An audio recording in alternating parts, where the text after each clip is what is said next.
اگر جیسے کوئی فیمیل اگر مارکیٹ سے جا رہی ہے اور کوئی آدمی اسے دیکھتا ہے، اور دیکھنے کے بعد وہ اتنا زیادہ ہائپر سیکشل ہو جاتا ہے کہ گھر جا کر اپنی بیوی کے ساتھ ہم بستری کرے، تو پھر ایسے آدمی کو آپ کیا کہو گے؟ کیونکہ حدیث میں اس کا سوال یہی چیز تھا کہ نبی صلی اللہ علیہ وسلم جو تھے، انہوں نے ایک جاتی ہوئی عورت کو دیکھا، اور حدیث دیکھنے کے بعد پھر کیا ہوا کہ انہیں دیکھ کر اندر سے بہت ہی زیادہ ہائپر سیکشل ہو گئے، اور انہوں نے زینب کے ساتھ ہم بستری کی۔ تو اس کا یہ سوال تھا، تو پھر ایسے آدمی کا آپ کیا کہو گے؟ بھائی دیکھیے، کچھ باتیں پہلے نا دین کے حوالے سے آپ یہ سمجھ لیں کہ ہمارا دین ان سب معاملات میں کیا کہتا ہے۔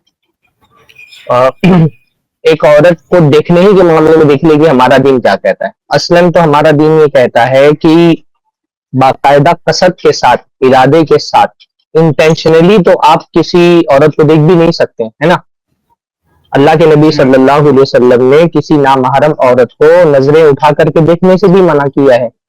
قرآن مجید میں اللہ تعالیٰ نے فرمایا قُل لِّلْمُؤْمِنِينَ يَغُضُّوا مِنْ أَبْصَارِهِمْ وَيَحْفَظُوا فُرُوجَهُمْ کہ اللہ کے نبی صلی اللہ علیہ وسلم آپ ایمان والوں سے یہ کہہ دیں کہ اپنی نگاہیں جھکا کر کے رکھیں اور اپنی شرمگاہوں کی حفاظت کریں۔ تو ہمارا دین تو عورتوں کے معاملے میں اس حد تک مرد کو پابند بناتا ہے کہ نظریں اٹھا کر کے ایک نامحرم عورت کو دیکھنا تک کے منع ہے ہماری شریعت کے اندر۔ یعنی ایک انسان کے کنٹرول میں جو چیزیں ہوتی ہیں تو شریعت نے اس کو کہا ہے کہ جو چیزیں تمہارے کنٹرول میں ہیں اس کو تم کنٹرول میں رکھو۔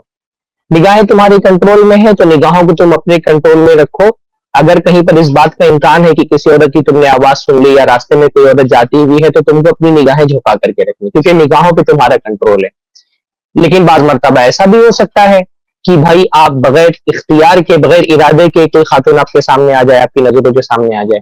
اگر بغیر ارادے کے بھی کوئی عورت آپ کی نظروں کے سامنے آ جائے تو شریعت ہماری کیا کہتی ہے؟ اگر نظروں کے سامنے کوئی عورت آ بھی جائے تو اپنی نگاہیں جھکا لو، ہے نا۔ اللہ کے نبی صلی اللہ علیہ وسلم نے حضرت علی سے کہا کہ پہلی نظر کی تمہاری معافی ہے، پہلی نظر تمہارے لیے معاف ہے، کیونکہ پہلی نظر تمہارے کنٹرول میں نہیں تھی، اچانک تمہاری نظریں پڑ گئی۔ لیکن جیسے ہی نظریں پڑی اور تم نے یہ دیکھا کہ کوئی نامحرم عورت ہے تو تمہارا دوسری نظر دیکھنا اس کے لیے حلال نہیں، اس کو کنٹینیو دیکھنا تمہارے لیے حلال نہیں، تم کو اپنی نظریں جھکا دینی ہے۔ تو پہلا تو شریعت کا اصول یہ ہے کہ نامحرم عورت کو دیکھنا ہی نہیں ہے۔ اگر اچانک نظر پڑ بھی جائے تو اللہ کے نبی نے فرمایا اچانک والی نظر معاف ہے، جو ارادے کے ساتھ آدمی دیکھتا ہے وہ شریعت کے اندر معاف نہیں ہے۔ لیکن کبھی ایسا ہو سکتا ہے کسی صورت حال میں کہ نظر پڑی، اب نظریں تو ہمارے کنٹرول میں، اس کو ہم جھکا سکتے ہیں۔ شہوت جو ہوتی ہے وہ انسان کے کنٹرول میں نہیں ہوتی ہے، جو اس کے ڈیزائرز ہوتے ہیں وہ اگر اس کے دل کے اندر پیدا ہو گئے ہیں تو وہ اس کو کنٹرول نہیں کر سکتا ہے۔ اب کیا کرے گا؟ اگر شہوت دل کے اندر پیدا ہو گئی، خواہش دل کے اندر پیدا ہو گئی، بھائی یہ تو ایک مردانہ نفسیات ہے۔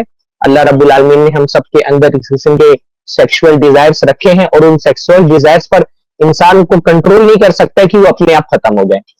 اب یہ سیکسول ڈیزائرز اس کو جرم کی طرف لے جا سکتے ہیں، گناہ کی طرف لے جا سکتے ہیں، اس کے دل میں کسی خوبصورت عورت کو دیکھ کر کے اس سے ناجائز تعلق بنانے کا خیال آ جاتا ہے۔ اب یہ ڈیزائرز تو اٹھ گئے، یہ ڈیزائر جو ہے وہ آنکھوں کی طرح نہیں کہ بس پل کی جھکالی ختم ہو گئے، ان ڈیزائرز کو تو فلفل کرنے کی ان کا تقاضا ہے کہ ان کو فلفل کیا جائے، ان کو آپ دبا نہیں سکتے ہیں۔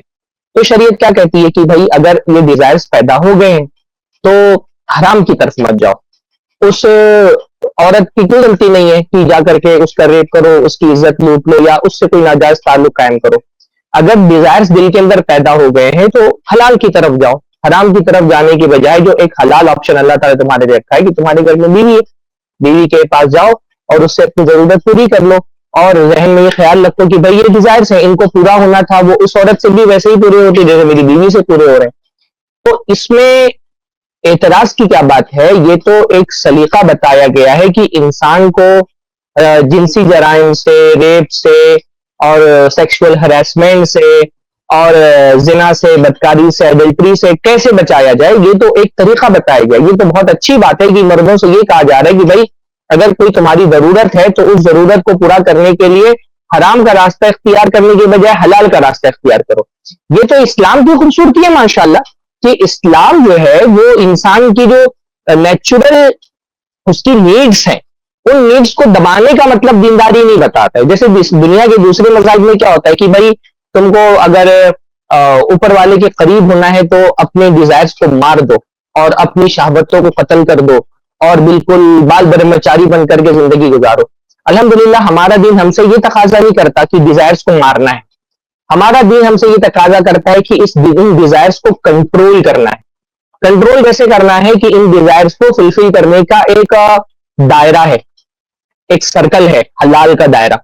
تو ہماری شریعت یہ کہتی ہے کہ اس کو حلال کے دائرے میں رکھو, اس سے جو ریڈ لائن ہے حلال والی وہ کراس مت ہونے دو. اور حلال کا دائرہ کیا ہے؟ حلال کا دائرہ یہی ہے کہ نکاح کرو اور اپنی جو ضرورت ہے تمہاری اس کی تکمیل اور اس کو پورا اپنی بیوی کے ذریعے سے کرو. تو یہ تو ماشاءاللہ ہمارے دین کی خصوصیت ہے. اس حدیث کو پڑھ کر کے اسلام چھوڑنے کے بجائے لوگوں کو اسلام قبول کرنا چاہیے کہ ہمارا دین الحمدللہ کتنا نیچرل دین ہے. دنیا کے دوسرے مذاہب میں تو یہ ہے کہ نہیں بیوی عورت سے ہی دور ہو جاؤ, عورت ہی فتنہ ہے, عورت سے دوری ہو جاؤ تبھی تم جو ہے نا وہ نیک بن سکتے ہو, بال برہمچاری بن جاؤ یا بھکشو بن جاؤ یا عیسائیوں کے ہاں پادری بن جاؤ, شادی مت کرو, بیاہ مت کرو, بیوی بچوں کو چھوڑو تبھی نیک ہو سکتے ہو. ہمارا دین کیونکہ جانتا ہے بھائی یہ انسان کی فطرت کے خلاف ہے کہ اس سے یہ تقاضا کیا جائے, یہ انسان کے نیچر کے خلاف ہے کہ اس سے ڈیمانڈ کیا جائے کہ تم عورت سے دور ہو جاؤ. تو ہماری شریعت کہتی ہے کہ دور مت ہو, کیا کرو؟ حلال کا راستہ اختیار کرو, حرام کی طرف مت جاؤ. تو یہ تو ایک سوسائٹی کو ریپ سے, سیکشل ہراسمنٹ سے پریونٹ کرنے کا ایک بہت بڑا اور بہت اچھا اور ایک نیچرل طریقہ بتایا گیا ہے اس حدیث کے اندر.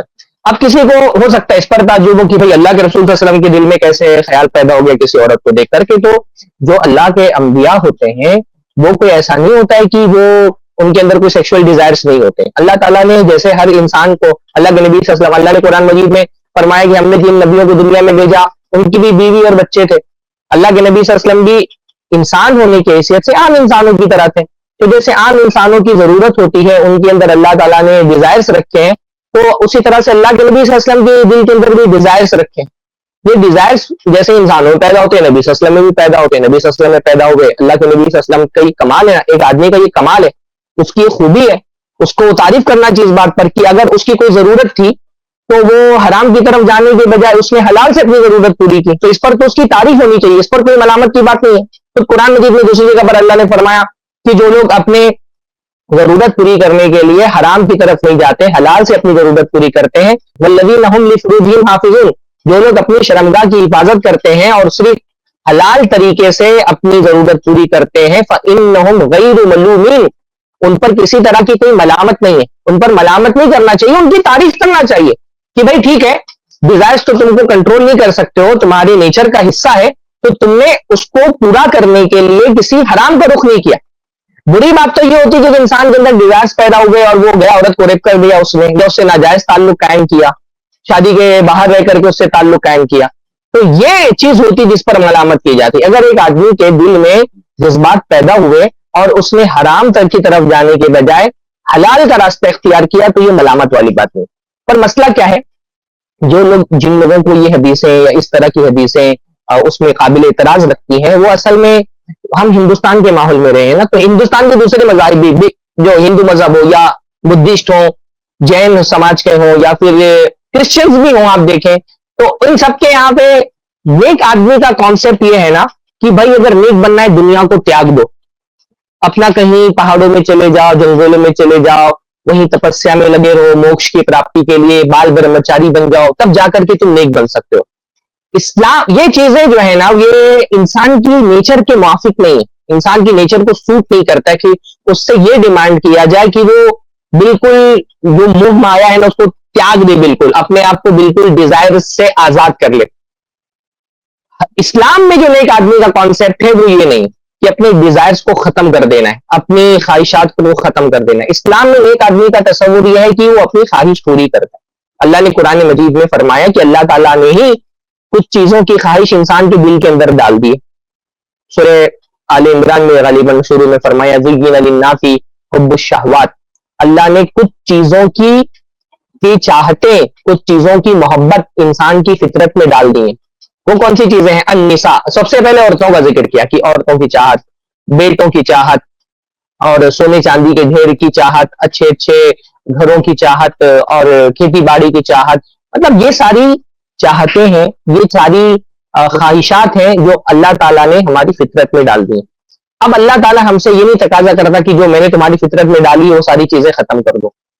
اب یہ تقاضا کرنا اور ایک انسان سے یہ ڈیمانڈ کرنا کہ نہیں تم اپنی چاہتے ختم کر لو، یہ ایک ایسا ڈیمانڈ ہو جائے گی نا جو اس کے نیچر کو سوٹ نہیں کرتی. اس لیے ہماری شریعت کہتی ہے نہیں، یہ تمہاری نیچر کا حصہ ہے، یہ ڈیزائرز پورے کرو، لیکن اس کا ایک حلال دائرہ اللہ نے رکھا ہے، اس حلال دائرے میں رہ کر کے پورے کرو. مال کمانے کا ایک حلال دائرہ ہے، حلال دائرے میں مال کماؤ، کوئی بات نہیں. اپنی خواہشات پورا کرنے کا ایک حلال دائرہ ہے، نکاح ہے، نکاح کے ذریعے سے اپنی خواہشات پوری کرو، کوئی بات نہیں. اس سے باہر مت جاؤ.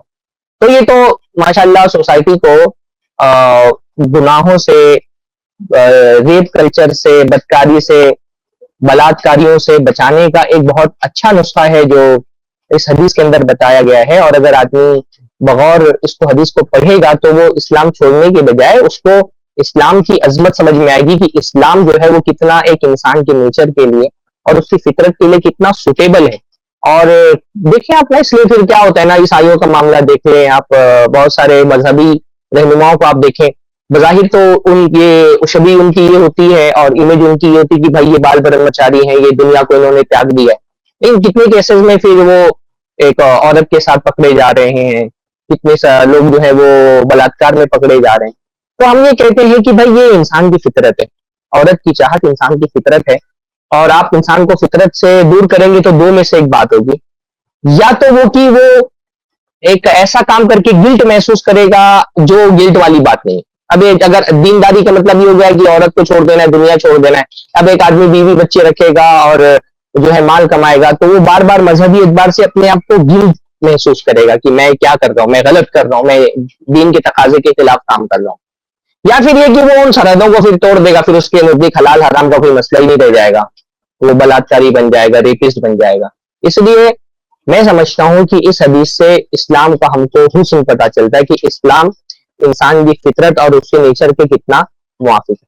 تو اب یہ ہندوستان کے پس منظر میں آپ یہاں کے جو مذہب کے کانسیپٹ ہیں، یہاں کیا جو ایک سوچ ہے، اس سوچ کو ذہن میں لے کر کے اگر آپ یہ حدیث پڑھیں گے تو ہو سکتا ہے کیونکہ آپ نے ایک مذہبی آدمی کا امیج اپنے ذہن میں یہ بنا کر کے رکھی کہ بھائی وہ شادی ہی نہیں کرتا ہے، وہ ایک دم بال برہمچاری بن کر کے رہتا ہے، وہ دنیا کو تیاگ دیتا ہے، تو ہو سکتا ہے کہ آپ کو یہ بات عجیب لگے. لیکن یہ جو آپ کی ایک مذہبی سوچ ڈیولپ ہوئی ہے دنیا کے ہندوستان کے مذاہب کو دیکھ کر کے، اس کو سائڈ میں رکھ کر کے ایک عام سے آدمی کے نیچر اور اس کی جو ڈیزائرز ہیں اس کو ذہن میں رکھ کر کے، ایک انسان کی فطرت کو ذہن میں رکھ کر کے حدیث پڑھیں گے تو اس میں کوئی بات آپ کو بری نہیں لگے گی. یہ عام تجربہ ہے، عام تجربہ ہے، کسی بھی مرد کے ساتھ یہ پیش آ سکتا ہے کہ اس کے دل میں اچانک کوئی ڈیزائرز پیدا ہو کسی عورت کو دیکھ کر کے اور وہ اس کو کنٹرول کر لے. یہ کمال ہے کہ اس نے کنٹرول کر لیا، اس نے اپنی نگاہیں جھکا لی اور اس کے بعد وہ جو ڈیزائرز پیدا ہو گئے تھے اس کو آ کر کے صبر کر کے، اس کو صبر کرنا پڑے گا. ایسے معاملات میں بہت صبر کرنا پڑتا ہے کہ نگاہوں کو کوئی چیز اچھی لگ رہی ہے لیکن آپ اس کو کنٹرول میں کر کے جھکا لیں. شہوت آپ کو کسی غلط راستے پر لے کر کے ڈالنا چاہتی ہے لیکن آپ نفس کو روک لیں کہ نہیں وہ راستہ تمہارے لیے صحیح نہیں، اس کو روک کر کے رکھیں اور آ کر کے پھر اس شہوت جو ہے وہ ایک مطلب ایک طوفان کی طرح ہے جو آپ کے دل میں اٹھا ہوا ہے، اور اس طوفان کو بٹھانے کے لیے پھر آپ اپنی بیوی کے پاس گئے اور آپ نے اس کو کام کر دیا کہ یہ تمہاری صحیح جگہ ہے، یہ تمہاری وہ اپنی شہوات پوری کرنے کی صحیح جگہ ہے. تو ہمارے دن میں تو قرآن اللہ کے دیکھیے اسی آیت جو آیت میں نے کہی کل للمؤمنین یغضوا من ابصارہم ویحفظوا فروجہم، ایمان والوں سے کہیے کہ اپنی نگاہیں جھکا کر کے رکھو، اپنی شرمگاہوں کو محفوظ کرو. تو شرمگاہیں کیسے محفوظ ہوتی ہیں؟ نگاہیں جھکانے سے. اللہ کے نبی صلی اللہ علیہ وسلم نے دوسری حدیث میں فرمایا کہ یا معشر الشباب من استطاع منکم الباءۃ فلیتزوج، اے نوجوانوں کی جماعت جن کے اندر طاقت ہے وہ شادی کر لیں. کیوں شادی کیوں کرنی ہے؟ نکاح کا پرائمری مقصد کیا ہے ہمارے دین کے اندر؟ اللہ کے نبی نے فرمایا فإنه أغض للبصر وأحسن للفرج، کیونکہ اس سے کیا ہوتا ہے نگاہیں جھک جاتی ہیں اور شرمگاہ محفوظ ہو جاتی. تو اللہ کے نبی نے تو بتایا ہی ہے کہ نکاح کا مقصد کیا ہے، اپنی شرمگاہوں کی حفاظت کا مطلب اس کو حرام راستے پہ نہیں لے کر کے جانا ہے، حلال راستے پر لے کر کے جانا ہے. تو ہمارے دین میں تو نکاح کا، بیوی کا مقصد ہی یہ بتایا گیا ہے کہ اس کے ذریعے سے تم اپنے سیکشول ڈیزائرز کو کنٹرول کرو اور حرام کی طرف جانے کے بجائے اس کو حلال سے پورا کرو. وہی اس حدیث کے اندر بھی ہے میرے خیال سے کوئی بھی آدمی جس کی فطرت سلیم ہو, جس کا جو نیچر ہے وہ کرپٹ نہ ہوا ہو, تو وہ اس حدیث کو پڑھ کر کے تعریف کرے گا. یہ قابل تعریف بات ہے کہ ایک آدمی جو ہے وہ اپنی ضرورت کی تکمیل کے لیے اپنی بیوی کی طرف کرتا ہے. میرے خیال سے اتنی بات اس کے لیے کافی ہے. ٹھیک ہے بھائی, یہ ایک چیز کلیئر ہو گیا. اس حدیث کے تعلق سے جو بات آئی کہ وہ اپنی وائف کے پاس جا رہے ہیں اور اس کو وہ لوگ الزام لگا رہے ہیں, ہاں اس پہ الزام لگا رہے ہیں کہ جو شخص اپنی وائف کے پاس جا رہا ہے, یعنی ایک ڈسپلن ایک دکھ رہا ہے, ایک انسان کا ایک جائز چیز کی طرف جا رہا ہے, اس کو وہ لوگ غلط بات بتا رہے ہیں. حالانکہ آپ دیکھو کہ اللہ کے رسول صلی اللہ علیہ وسلم نے جب یہ واقعہ ذکر کیا تو ایک طرح سے پبلک ایجوکیشن ہو گئی, لوگوں کی عوامی طور پر ایجوکیشن ہو گئی, ان کو پتا چلا کہ ان کو ایسا کرنا چاہیے, کیونکہ پریکٹیکل لائف میں ایسا ہوتا ہے انسان کے ساتھ. اور آپ سوچو کہ یہ ایک مثال بتانے کے ذریعے پوری اسلامک ہسٹری میں 1400 سال میں کتنے ہزار لوگوں نے اس چیز پہ عمل کیا ہے آج تک. مطلب آپ دیکھو کتنے ہزار لوگ ہسٹری کے ایسے گزرے ہوں گے جن کی نظر ہو سکتا ہے کوئی غلط چیز پہ پڑی ہوگی, اور وہ اس حدیث کو یاد کرتے ہوئے اپنی بیوی کے پاس گئے ہوں گے, عمل کیے ہوں گے, اور غلط چیزوں سے, غلط خیالوں سے, غلط راستوں سے, غلط چیزوں سے بچے ہوں گے. ہاں, تو کتنی ساری مثالیں, کتنی ساری زندگیاں بچ گئی اس ایک مثال کے ذریعے. تو آپ یہ دیکھیں, یہ چیز اسے کہتے ہیں کیا, اسے کہتے ہیں کہ ایک شخص کا اللہ پہ اتنا اعتماد ہے کہ وہ لوگوں کو اچھا امپریشن دینے کی فکر میں نہیں لگا ہے, وہ صحیح چیز دینے کی فکر ہے. اللہ کی طرف سے جو بات ان تک آئی کہ یہ طور طریقہ بتانا ہے, لوگوں کو یہ صحیح طریقہ بتانا ہے, اور وہ طریقہ انہوں نے ہم تک پہنچایا. ہاں, تو جو ہم دیکھ رہے ہیں ایک نیچرل چیز ہے, وہ نیچرل چیز کو لوگ فلدی بتانے کی کوشش کر رہے ہیں. اور آج کے زمانے کے اندر جو بے حیائی ہے, اعوذ باللہ, جو ساری بے حیائی, اس کو فریڈم بولتے ہیں. جو نیچرل چیز ہے اس کو غلط بولنے کی بتا رہے ہیں. اس کے لیے جو لفظ استعمال کریں میں وہ یوز نہیں کر رہا ہوں, وہ استعمال کرنا. لیکن جو آج کے زمانے کے اندر بے حیائی, اس کو فریڈم. ہاں, یہ کیا ہے, یہ ڈبل سٹینڈرڈز ہیں. ہاں, آپ خود دیکھو گے ان کی زندگی, خود پوری زندگی دیکھو گے, وہ زندگی ایک پوری طرح سے, جو لوگ ایسی بات کہتے ہیں ان کے لیے ایک طرح سے تماچا ہے. یعنی ان کی لائف خود اگر دیکھ لے پوری لائف, تو سوال کا جواب وہیں پہ مل جائے گا. آئی ہوپ میں نے بھی کچھ پوائنٹس ایڈ کیے ہوں گے انشاءاللہ.